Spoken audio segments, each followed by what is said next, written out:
way.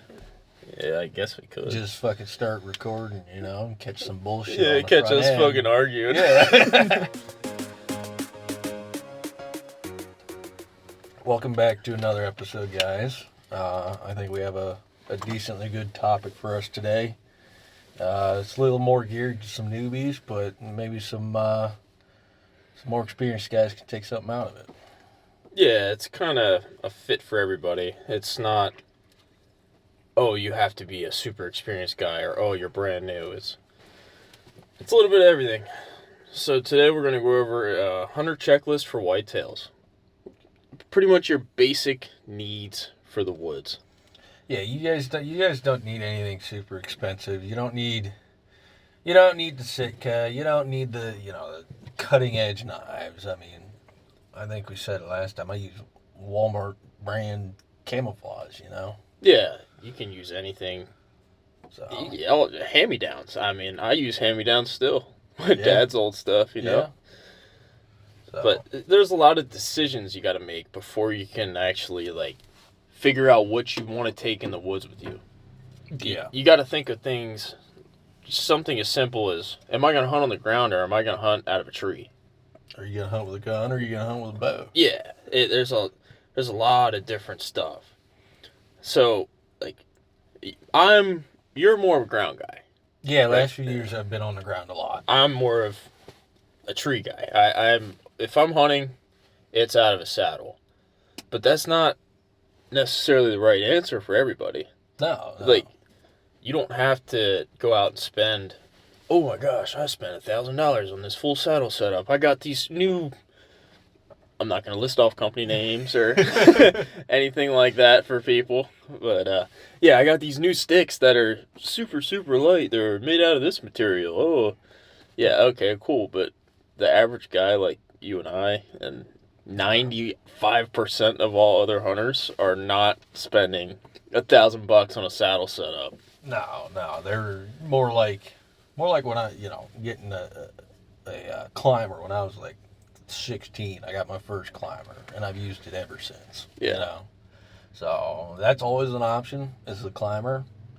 They're reliable, they're sturdy, they're not gonna, snap. I personally don't like them. I have one. Yeah. But man, they're just a little sketchy to me. Yeah, they are a little bit of a pain in the ass. You got to find the right tree, doing it in the dark. You got to carry it in, your pack strapped to it. They kind of clunk around a little bit. But, if you want to, that's what you want, that's what you want. I mean, I've shot many a deer out of a climber. Yeah, so. Yeah. You also have other stand options. I mean, you got hang-ons, you got ladders. Ladders are a little more of your beginner style, I feel. Mm-hmm. Don't get me wrong, I still have one. I still use it. There's nothing wrong with it. Yeah. It's just not, you're not getting as much concealment. The deer know where it is.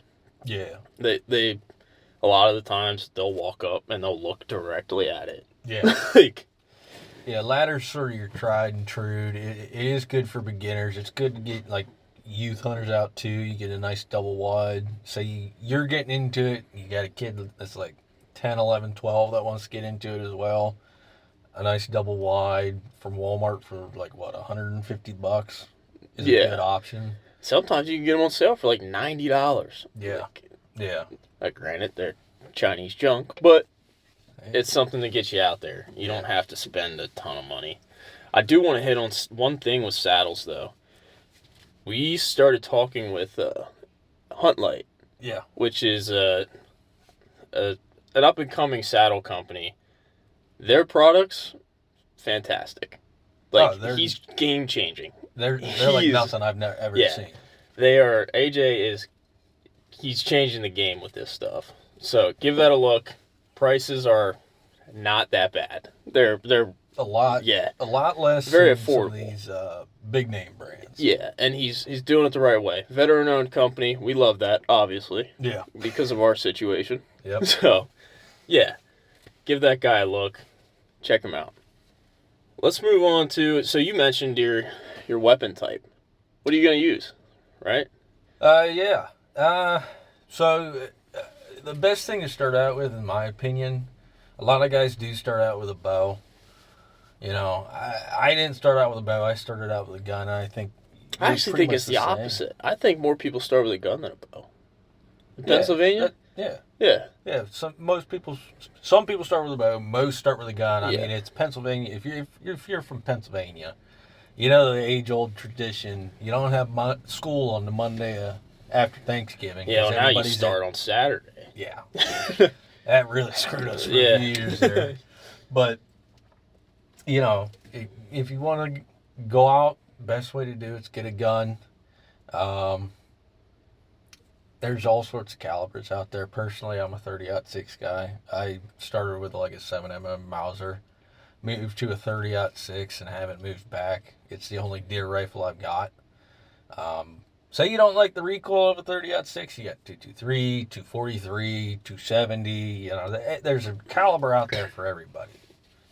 Yeah, and if you're more of a seasoned guy, you're more of a veteran at this. You've done it for a while. Yeah. You probably archery hunt.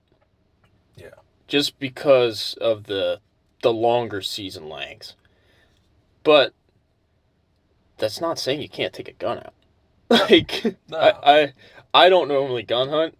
That's because I don't really like the cold too much, to be honest with you. Yeah, but you also tag out. But yeah, I try and tag out as early as possible. But with archery hunting, you got your two options. You're either gonna hunt. Well, you have more options, but your big two are your compound or your crossbow. Yeah. And personally, it's a huge topic in the hunting industry. I could not care less whether people use a crossbow or a compound. I personally am not going to shoot a crossbow until I have to, because I like the challenge of a compound. But, dude, I don't care. No. People talk about how, it's cheating, it's this, they take 100-yard shots. Whatever. Don't make a stupid shot. Yeah. Be ethical. And, hey, do your thing. You're legal, you're ethical. I'm fine with it. Go ahead. I hunted a season with a crossbow. It was different. I didn't have, the biggest and best crossbow. It was a little clunky. It was a little big. It was all right to take into the woods. I'm of the same mindset though. If you can't draw a bow, or you don't want to deal with the discipline that comes with a compound bow, that's a big thing. I would rather have somebody get a crossbow set up correctly. Yeah. Take it to a pro shop. Don't just buy it and shoot it once and say, okay, it's probably good. Nah, it's probably not. It's still a mechanical piece that's got to do the correct thing. But if you don't have the time to go out and shoot 100 arrows every couple days, don't buy a compound. Do yourself a favor. I'd rather you get a crossbow and actually make a good shot. Yeah. The whole controversy of crossbows, right, is people are, like Dave said, you got guys taking unethical shots. You got more guys in the woods. You got this, you got that, and you got so on and so forth. And that's the big thing that I see with it is the unethical shots and the more guys in the woods. Listen, if it gets more people in the woods and puts more revenue in through licenses and purchases of crossbows and all that and hunting gear, I don't care, because that's more money going back towards our resources and our game department, building, habitat and all that, or whatever they may use it for, Yeah, this is our thing. This is our passion. Yeah. I don't want people to not do it. Yeah. If that means that someone brand new is going to give this a chance and actually find something new and enjoy the outdoors, enjoy just being out there, of course, go buy a crossbow. It's okay. The NDA, I have a friend who works with the NDA, with the PA Game Commission. They take first-time hunters out, and they use crossbows. Yeah. They use crossbows for everybody. So it's a great way to get in.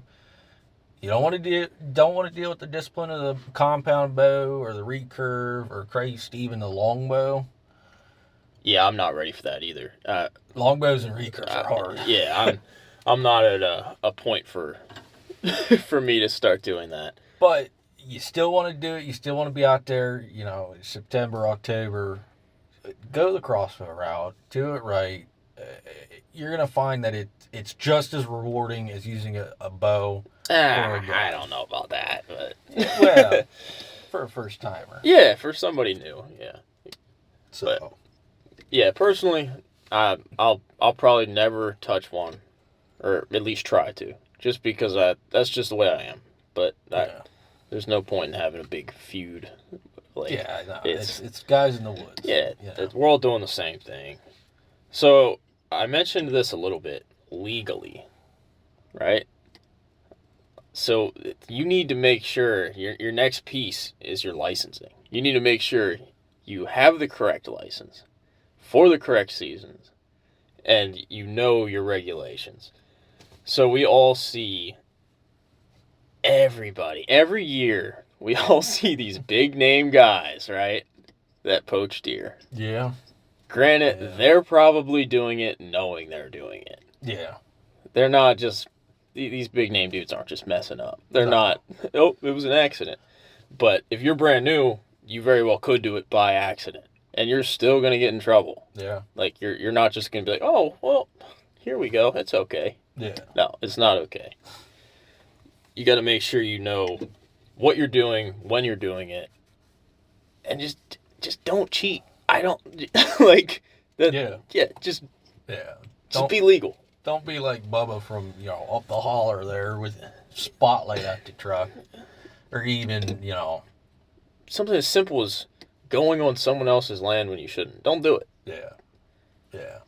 Well, even in the legality and the regulations of that, I highly, highly, highly recommend reading the book. Every time you buy a license, you get a book. It's your handbook for the season. Yeah, you can get it on a PDF on your phone now. Yeah. Just look. Because,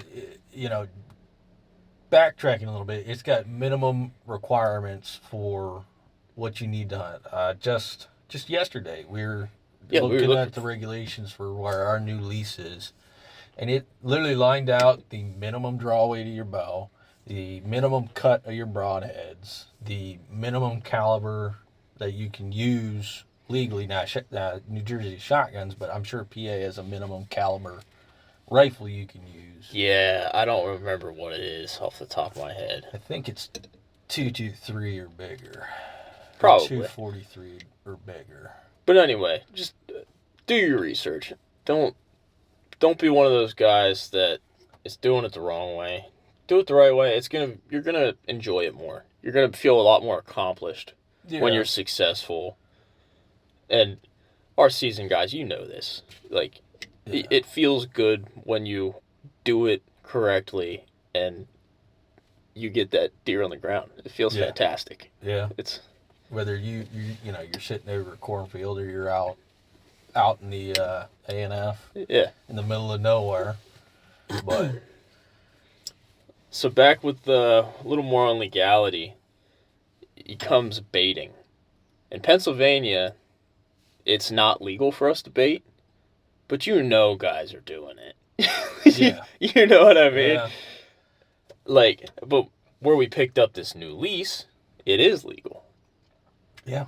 So it's one half dozen or the other. Baiting, people either love it or they hate it. Personally, if it's legal, do it. Yeah, anything to give you an edge up. Yeah. The deer are smarter than people give them credit. They learn. If you're shooting them out of a, say you got a private land, if you're shooting them out of a box blind out in a cornfield with a bow every year, good chances are they're going to start to avoid that box blind. Yeah, and they pick up on things, and it's one of those deals where you gotta look at it as a whole. And I'm not saying it's right for everybody to go out, if it's legal, to dump a bag of corn on the ground and sit there. You gotta think, is this morally correct for me? Do I believe in this? Yeah. And I have no problem with it because it's been going on for years all across the country. Yeah. We can't do it. Yeah. So if I get the chance to, I'm gonna. Yeah. It's an edge up. A lot of guys call it cheating, and in some ways especially in a state where you can't bait. It is kind of cheating. Yeah, if you're in Pennsylvania and you're dumping corn all year long, yeah, you're cheating. Yeah, Yeah, like yeah. But at the same time, this is not me condoning doing it in PA. If you're legal to do it, it's an edge up. Even if everybody else around you's doing it, they're gonna come to your corn pile or your salt lick, because they need it. It's extra food throughout the winter. It's extra mineral. It's gonna keep them going. So if you have that advantage, why not take it? yeah, and even if you don't like, so we picked up this lease in Jersey. We're allowed to bait down there. So even if we bait, right, so-called bait, we dump corn out. That doesn't mean you have to sit on top of that corn pile No. and hunt. Use it to try and hold deer on your property. Use it to get inventory of what's there. Yeah, that's like the biggest thing to use it for, in my opinion, yeah. too, is put a camera up and just watch it, see what's coming in. Put a mineral lick out there, put a pile of corn out there, see what's coming in. If you have something good coming in, maybe you sit there a day or two, Yeah, you find your target bucks and you find out what your deer density looks like. You can only get so much information off food plot, Yeah, and that's another thing that kind of bugs me. A lot of guys rag on it, but then they still use mock scrapes and they use food plots or they mow cornfields, and it's okay. That's very similar to the same deal. You're drawing them to that spot semi artificially. Yeah, that's what I never understood about PA, right? You can't sit over a pile of apples. You can't sit over a pile of corn. You can't sit over mineral lick. If you put them out there, but you can go sit on a cornfield. You can go sit up by an apple tree. You can sit up by a natural mineral lick. Yeah. What's the difference? So you can go sit. You can sit under a pear tree. Yeah. Yeah, it's crazy. Doesn't make sense. But anyway, just make sure it's legal if you're going to do it in your state. Don't cheat. If it's not legal, just don't do it. It is what it is. We made it our whole lives so far without it, and did just fine. But we are definitely excited to give it a go and see how it works. In a state where it's legal, it's going to be interesting to see how they react to it, Yeah. So back to like your inventory deal and finding out what deer you have, how many deer are on your property. You got to think about trail cameras. You got to think about whether you want to go the traditional route where you're hiking in, checking SD cards, or if you want to look into cell cams. Or you could go no cameras. Some guys like the just hang and hunt and that's a little bit of hope. That's how I am. I haven't used cameras in, I think that camera's still stuck to that tree. It's been probably 6-7 years since I used a camera. Yeah. See, I'm that's where we're a little bit of opposites. Yeah. I always try and figure out what I have. That way I'm shooting I look at it like I'm trying to figure out if I have a decent mature buck and I only try and chase that mature buck. Yeah. But with the same thing, I believe personally that there's mature buck in every section. Oh, a lot of people argue and say, "Oh no, I don't have any big deer here. There's nothing." Well, guy, we're in Pennsylvania. We're hunting Pennsylvania, New Jersey. We're in the tri-state area. Yeah. The deer aren't massive. No, not where we're at. You got the deer are still big, but you're not gonna have like your 160 class down there, in between old Jimmy's. I mean, it's possible. Yeah. Don't get me wrong. It's possible to shoot a 160, 170. Yeah, I mean, guys are shooting 200s in Pennsylvania now. It can happen. It's just not. It's not that common. Yeah, you're not gonna see that. And I'm not saying, if you go out west, you're gonna shoot a 200 every year.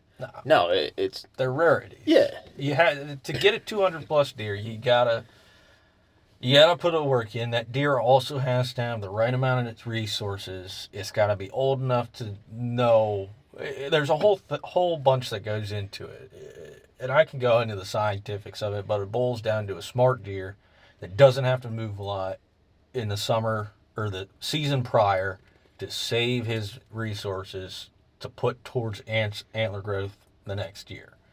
He's got to have a good area, an unpressured area full of food, and there's a whole science behind it, and I can go on and on about it. Yeah, it's tough.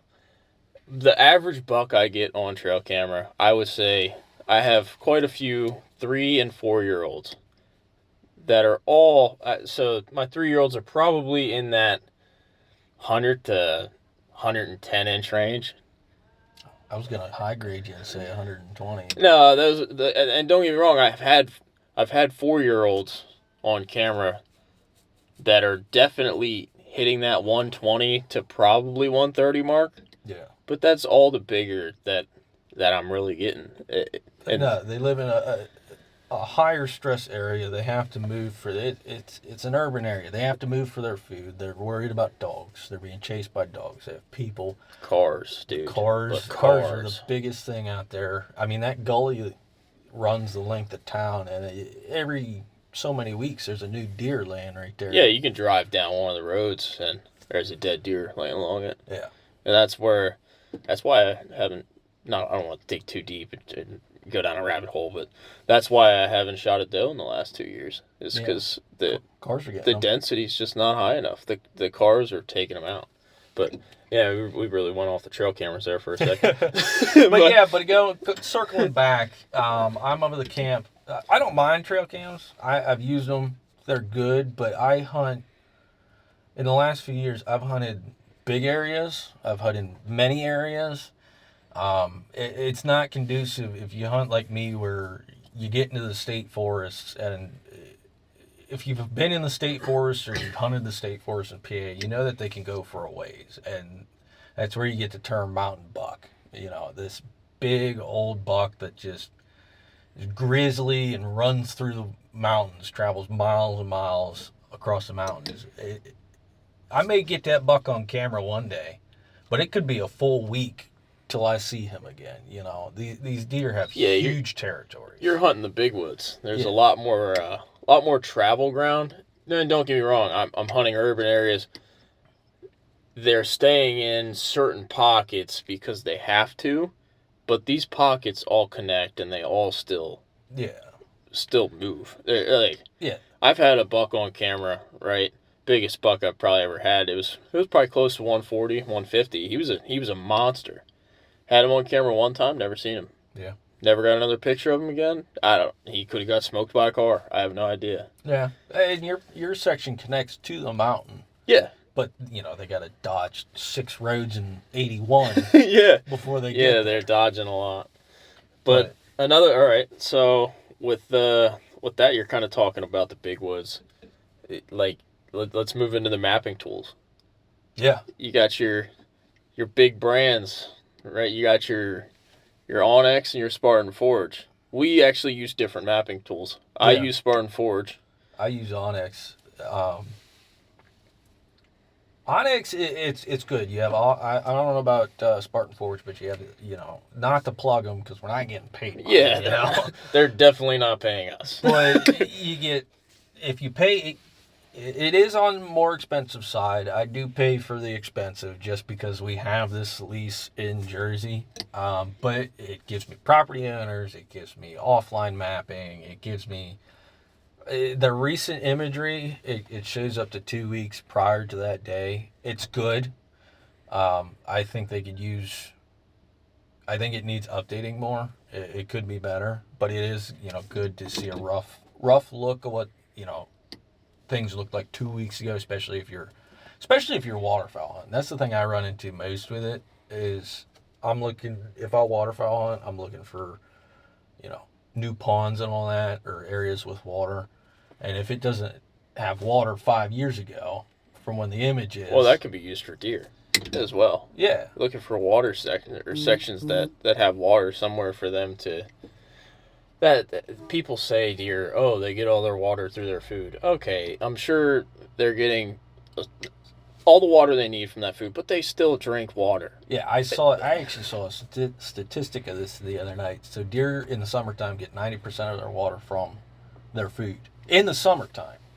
Now, in fall and winter, they ain't eating a whole lot of leafy greens. Yeah. So they're Yeah. going to have to go to water. Yeah, especially during the rut. They're running. They're thirsty. Yeah. But back to maps. The biggest thing I like about Spartan Forge is all of the different map layers you have. You have, I believe it's 3 different UAV maps. Then you have the topographical, which is sweet. It shows you anything you need. Like, I believe that, I want to say it's like LiDAR or something like that. I was going to say, you have a LiDAR feature on it. I mean, it shows you right down to the, it's, I don't know if it's truly that accurate, but he's shown me, and it looks like it shows right down to the main trails that they use. Yeah, it's sweet. It's cool. I mean, don't get me wrong, they both have their little flaws. Yeah. But if you're going to hunt, we made it a long time without, because honestly, it just wasn't available. No, they only came out. But we made it a long time without mapping tools. But if you're going to hunt a new area, say you went back, you listened to our old video from our last video from last week. You're going out, you're finding a new property. A mapping tool could be the ticket to your success. Yeah. If you do the basic membership on Onyx, it will give you landowner, and it will give you sometimes contact information. Or you can find them through, like, it'll say their name. You can sometimes find them through Facebook or what have you. Local pro shop or general store, and you can get in contact with that landowner one way or another, Or, say you're there and you roll down the driveway, boom, you already know their name. Yeah, you know their name. It kind of gives you a leg up on asking permission. Yeah. And once you get that permission, using that technology to see where you should even start is a huge leg up. Yeah. It's massive. Yeah, with the 3D, the 2D, the LiDAR, they give you an advantage to show you where you want to go look and go from there. It gives you distance tools, or tracking tools. How far is this? How far am I realistically going to walk to get to this area? Yeah, where you can access from. What's your wind going to be that day? It's a massive leg up, and it's a game changer. It's something that can really be your success. And that's a lot of guys, if you're brand new, you're not thinking about, oh, maybe I should look on my phone or pull it up on a computer and figure out where I'm going to go. This is more of a seasoned guy deal. This is something that more experienced people are going to do. They're going to, if you're serious about it, you're using mapping tools. Yeah, I remember when we started, maybe a little after, when I really started hunting on my own, 16, able to drive, I was using Apple Maps. Yeah. If I got a little bit of service, I was looking on that map, where's my truck, where am I? And go from there. And now, all I got to do is drop a pin where my truck's at and go, Yeah, so growing up, when I was 16, 17, we had our family farm back then, and I would just go out there in the summertime. I'd drive up there in the morning, and I would just walk the property and figure out where I wanted to be, how I wanted to get in there, all that fun stuff, because it just wasn't, the technology just wasn't there yet. Yeah. We were rocking the old slide phones, you know what I mean? Yeah. My dad. When we started getting serious about it, as we as kids got older, he had an old Garmin GPS, not like the Garmin we have here, but the handheld one. Yeah. So, but it's a good tool. I recommend it. Even if you're starting out, give them a look. You don't have to buy right off. Test out what you like. Yeah. Don't go off of us. There's plenty of other apps out there. Those are just the 2 that we use and enjoy the most. Yeah, it's all personal preference, what you like. It could be as simple as something, all right, I like the way this one's laid out. Yeah. All right, cool. Use that one. Yeah. We're not getting paid. We're not telling you which one to use, which one to purchase. It's all up to you. And you might think, Hey, I don't need it. Cool. If you don't need it, don't use it. Yeah, dude. The Yeah. old-fashioned way, get the map out and do it that way. Or just go out and walk. Yeah. Figure it out. But I'll tell you what, I really think we should, like, touch on just a little bit is go back to that water. Just for a second with the mapping tools, because with these mapping tools, you can see, like, with that LiDAR, you can see the little depressions. Yeah. You can see where an area is going to potentially hold water. And that, I'm super I've been doing a lot of research on it lately. Yeah. I really like the idea of putting water holes in and slapping a mock scrape up next to it. Yeah. It's one of those things where you can... So, back step a little bit. The whole thing behind water for deer, right? Like I said, 90% of their water in the summertime comes from leafy greens. You put this is a statistic, not everybody has to do it. I don't think we're going to do it. You put a 300-gallon tub in, right, in September, and you fill it. You're going to have deer there around, 90% of the time, because that's where their water is. That's, say you've got a high, quote-unquote, arid piece of property. You got timber. It's a timber. I forget what it's called. A timber savanna or whatever, or an oak savanna. It's been a while since I've been in college. There's not a whole lot of water up on them ridges, And say you got a creek down in the bottom. Well, you're not going to see them coming to that creek all that often, No, it's moving water. And I'm not saying deer won't drink out of moving water. They like stagnant water. For some reason, you put a little barrel in. Yeah. Right? You throw dirt in it. Yeah. And they freaking love it. Especially you slap a mock scrape up next to it. Yeah. The rut is going to be crazy in that spot. Yeah. Those deer are going to run it. They're going to use it. It's a safe area. Yeah, it's something. I'm excited. I got to get home. Yeah. It's somewhere, so deer don't enjoy the moving water because it puts them at a risk, right? 9 times out of 10, they have to step down to that creek. The water's making noise. They're 10 times more alert because they're very vulnerable at that point. Whereas with a placed water, or say even just a naturally occurring water hole, it's quiet. They don't have to step down. They're getting minerals out of it, which is a big thing that deer are looking for in their water, especially in the wintertime. They're able to get the minerals out of the ground. Yeah, they're looking for those resources. Yeah. It's something to keep them going, keep them, somewhat healthy throughout the winter, because not every deer is going to make it. Your old nanny doe is not going to make it. Your yearling may not make it. Especially if you want to think about bucks, during the rut. Some of those bucks will run themselves till they die. Yeah. Yep. And then late winter comes, they're depleted. Yeah. It's like it's like getting a Red Bull or a Celsius at the gas station. Yeah. It's an extra boost, so to say.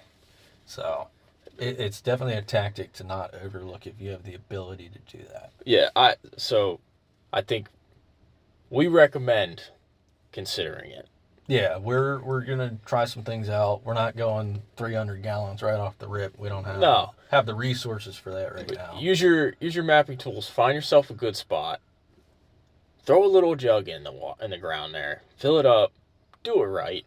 Now make sure you put dirt in it. Make sure you put a stick in it. Don't need a drowned squirrel in there. Yeah, or a mouse or a chipmunk, whatever. Or hell, even a fawn. Yeah. Oh yeah. And I would slap a mock scrape up within that same area. Don't put it right on top of it, but slap a mock scrape up. We're new into the. This is gonna be our first year using a rope. Yeah. For mock scrapes. We got a little bit of a partnership deal with Scrape Doctor. Yes. So you probably heard of him on TikTok Tony's stuff. Yeah. But yeah, we've been chatting with him. We got a bunch of products from him, and we're gonna give it a go. It seems fantastic. Yeah, he's so all of his scents, and this kind of backtracks to that legality part. All of his scents are synthetic. So I know in Pennsylvania you can use organic and synthetic lures, but say you're in a state like Jersey, like we are, you cannot use the wording they used, deer-derived lures and scents, meaning it cannot be organic deer lure, it cannot be organic tarsals, glands, it cannot be any of that. And that's where the synthetic really comes into play. I think pretty much what they're saying with that is you can't cut a deer's foot off and I've never heard hang of it that, there. but You know what I have mean? heard it, you bust his sag, or even Yeah. like down at your local Sportsman's or Bass Pro, you got that little cooler. I forget what that company's called, but that Yeah. blue whatever. Can't really use that kind of stuff, but that's where Scrape Doctor comes in, and Yeah, I'm really excited to get that water in the ground, hang that rope, spray some Scrape Magic on it, and just see what we have yeah, on that lease. yeah, because they use them year round. Scrape, most people correlate scrapes to rut activity, which is true. They do use them more during the rut. Yeah, but your does are going to use that all year. Yeah, And your younger bucks will too. Yeah. And yeah, maybe you'll even catch some mature bucks, probably at night, yeah. using it. But it's It's like something Facebook awesome. for them. Yeah, that's what a scrape is. I look at it like they're marking their territory. Yeah, the bucks use them primarily to mark their Yeah. territory in the rut, but all your deer are going to use it. You're going to have spike bucks, button bucks, yearling does, nanny does, mature bucks. Everybody's going to come to that scrape and check it out, see who's there. All right, so we covered just about everything you need for your setup, right? So now let's talk a little bit about what we carry in. So what you take on you when you're going in to hunt. I mean, in my opinion, this could make or break your hunt, Yeah, what do you think is necessary? Like me, I always take binos. It's not something, oh, you're archery hunting, why do you need to see that far? It makes a world of difference when you're looking at a buck through binos and you can say, okay, that is the buck I'm after, or no, that's a 2-year-old that just looks bigger because I'm in the woods. You know what I mean? Because deer look bigger when you're hunting. And that's where a lot of guys mess up. I've made that mistake. I'll be honest, I've shot a lot of young deer because they've been on their own. You don't have anything to gauge about them. Yeah, your adrenaline's pumping. And they look 10 times bigger than what they are. Yeah, then you walk up and it's a breadbasket 6-point. You're like, damn.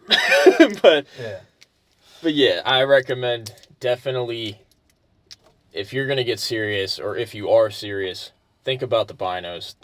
And if you're going to archery hunt, make sure you have a rangefinder. Yeah. If you don't have a rangefinder, you're not even in the game. Yeah, I made that mistake a few times. Yeah, it's something, those two to me are necessities. You could talk about your clothes a little bit. I'm not a big spend a bunch of money on apparel guy, because your camo, I'm not a catalog hunter. I don't need to have matching Sitka gear. No. The just overpriced stuff. Don't get me wrong, some of the stuff is definitely more quality, but your camo pattern to me really doesn't matter, especially after being in the military. You're gonna blend in if you know how to. Yeah, it's one of those things, right? When I go out and hunt, especially like rifle season, right? I'm walking out. You can make fun of me all you want. I walk out in my jeans and my brown sweatshirt, right? Once I get to where I want to be, I've got my cold layers that I put on that I've been using for probably way too long. I got cold weather bibs and a jacket that I have not bought new of in probably 5 or 6 years. I use my waffles. I use my military gear. Yeah, if the Army's going to give it to me, I'm going to wear it. Yeah. I mean, it's one of those things. But like archery, if I go out with a bow or a crossbow, there's probably a good chance I'm going to put an old set of uniform pants on. Say what you want about, this is just me, say what you want about the Army OCP.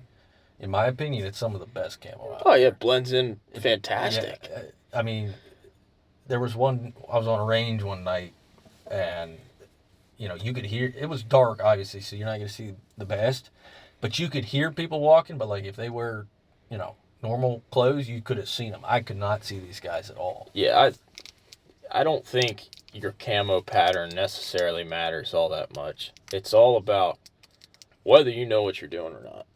Yeah. whether you know how to conceal your body. And honestly, you could go out there wearing brown pants and a brown sweatshirt, and if you know how to maneuver yourself around a tree, you're gonna be just fine. Yeah. It's don't waste your money on buying expensive clothing if you're new to this. And if you're seasoned and you want to and you feel it's necessary, go ahead.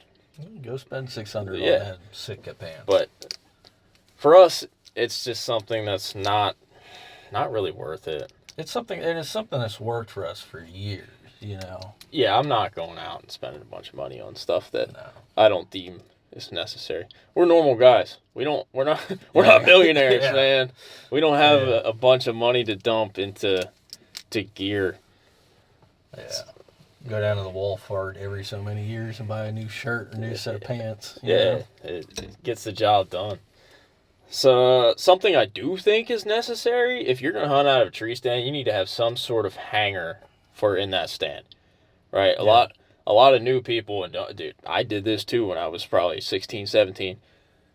You get in a tree, you have all your stuff. You're like, huh, what do I do now? Yeah. You gotta have somewhere to hang everything. And with that, look up your local laws and see if you're allowed to drill into the trees. If you're not on private property, 9 times out of 10, you can't screw into the trees Yeah. because it's just not healthy for them. And guys leave them there for 10 years, and then you'll see the tree grown Yeah. completely around it. Yeah. Yeah, just check that stuff out. I just bought a new one, actually, the other day. I ordered one online. A new strap hanger Yeah. to take down to Jersey with us this year. I have one at home already, but I figured why not have a second one? Just throw it You in the need one truck. for the bow, you need one for the bag, you know? It has a bunch of extra hooks on it. It'll be, yeah, I just figured why not have two? Why not both? Yeah. Yeah. But another thing, I also think you always should take stuff. So no one's going out on a hunt thinking, all right, I'm going to need to sleep here tonight. But with our military background and experience, always take food, water, and a lighter. Yeah, something that's the big thing is I always make sure I've got. It doesn't matter if I'm at the game lands where I can walk home, Yeah. or I'm in the mountains. I've got some way to make a fire because you never know what happens. Yeah, say you fall out of that tree Yeah. and you're stuck there. I'm bringing something to drink, something to eat, whether it could be protein bars, whatever. Yeah. Throw something, throw something in your bag. Make sure you have enough to where you're, one, going to be comfortable, and two, if stuff goes sideways, you're not screwed. Yeah, especially when you're hunting the big woods, the state forest and all that. Anything can happen. I found myself on rock faces, steep hillsides. You know, one misstep and you're busting a leg and you're stuck there. You know, it's one of those more radical things, but you hear of it every year. Of Joe Schmo 68 didn't return from deer hunting. It happened to our buddy's dad, Brandon. Really? Yeah. I don't want to dive too deep into his family stuff, but yeah, he fell out of a tree and he had to crawl like 4 miles to get to a road. Really. Yeah, it's one thing that you always have to consider is the what ifs. Don't go too deep into it. Don't be that guy that takes a 60-pound bag and is you're not planning on puffing. camping out there for a week, but make sure you have enough to make it through the night if you have to. Always let someone know how long you're going to be out there. And with that, always wear a damn harness. Yeah. Don't climb a tree without a harness. It is not smart. It's not worth it. If you're going to hunt, do it right. Take the extra 10 seconds and wrap that strap around the tree. Or if you're like me, just wear a saddle. And there's your harness. There's your harness. You're not going to fall. So. But make sure you're safe. The last thing is, last couple things I take is just like random stuff, knife, drag, stuff like that. Just little. Yeah, I always take. Odds and ends. I take 2 knives with me. It sounds weird to say, but I've got just a little pocket knife, hip knife with a ferrule rod that I take, and I've got a I call it a processing kit. It's got my gut knife and processing knives. Yeah, I have like a little it's a little pack. It's a little like case. It has a couple different knives in it. Take that with me. I do say bring a drag. They do make. I had one once. They make like pre-made drag ropes. They're nice to use. I used it once. I can't find it for the life of me. But yeah, make sure you got a drag rope and you know how to rig that deer up to drag, because I shot a deer 23, 24. Did not have a drag rope, and it was Yeah. a mile drag. It was the wildest thing I've ever done. I had to take my knife and cut a hole in the neck right at the head, on the front of the neck, and run a stick through it and drag it out like that. It was a pain, and she's just a hair too big to make a backpack out of. So yeah, personally, I use it. It's just a little drag. It like cinches down over the legs.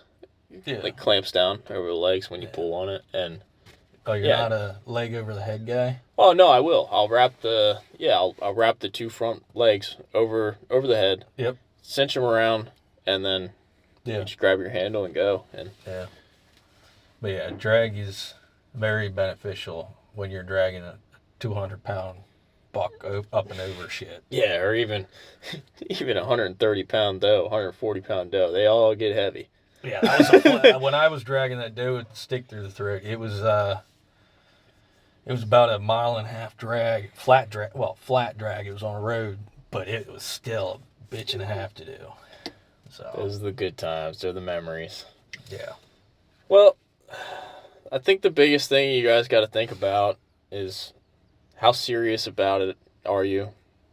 How much time and effort are you going to put in? Is going to really show you how much money you should spend, how much. Yeah. And pick what's right for you. Yeah. You know, that's the biggest thing. You got different options with it. It's not something, you don't have to be a millionaire to go out and be successful, but there is certain things that you do need.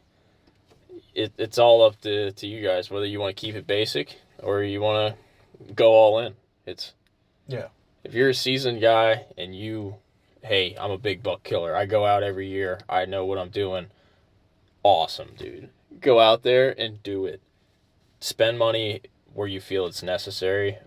Or if you're brand new, maybe you don't spend a bunch of money.